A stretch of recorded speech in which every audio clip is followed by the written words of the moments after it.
बहुत समय पहले की बात है। महर्षि जमदग्नि और उनके पत्नी रेणुका, इन दोनों के 5 पुत्र थे। सबसे जो छोटा थे वो थे परशुराम।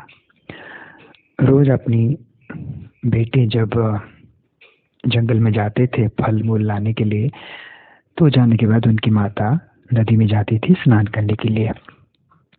तो एक दिन वो जब स्नान करने के लिए गई और जब लौट रही थी, तो उन्होंने देखा कि उसी नदी में राजा चित्ररथ अपनी पत्नी के साथ क्रीड़ा कर रहे थे, जल में ही।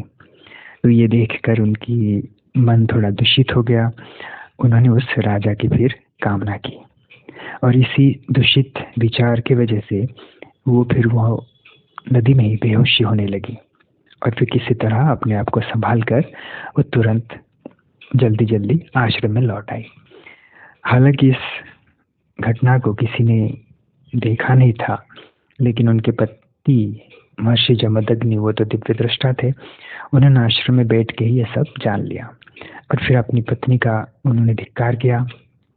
और उसी समय उनके जो बेटे गए थे जंगल में, वो एक एक करके लौटने लगे।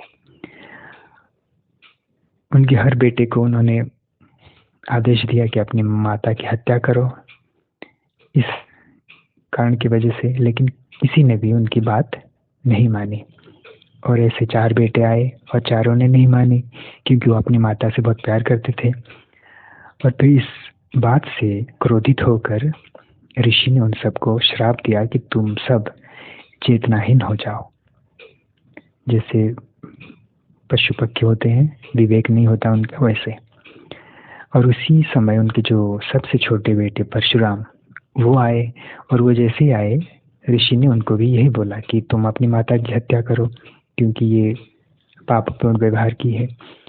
और जैसे ही उनके मुंह से ये बात निकली, परशुराम ने तुरंत ही अपनी माता की हत्या कर दी, उनका सर धड़ से अलग कर दिया।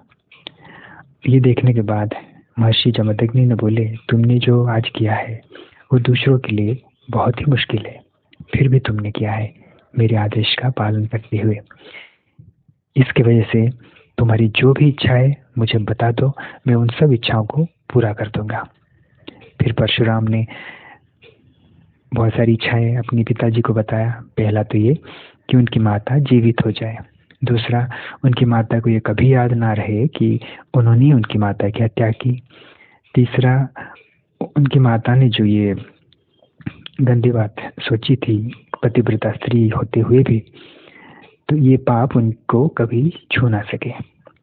चौथा, उनकी भाई जो जड़ जैसा हो गए थे वो सब वापस स्वाभाविक हो जाए। पांचवा, कि युद्ध में मेरा सामने करने वाला कोई ना हो। और छठा, उनकी आयु बहुत लंबी हो। ये सुनने के बाद उनके पिता ने उनकी सारी इच्छा पूरी कर दी।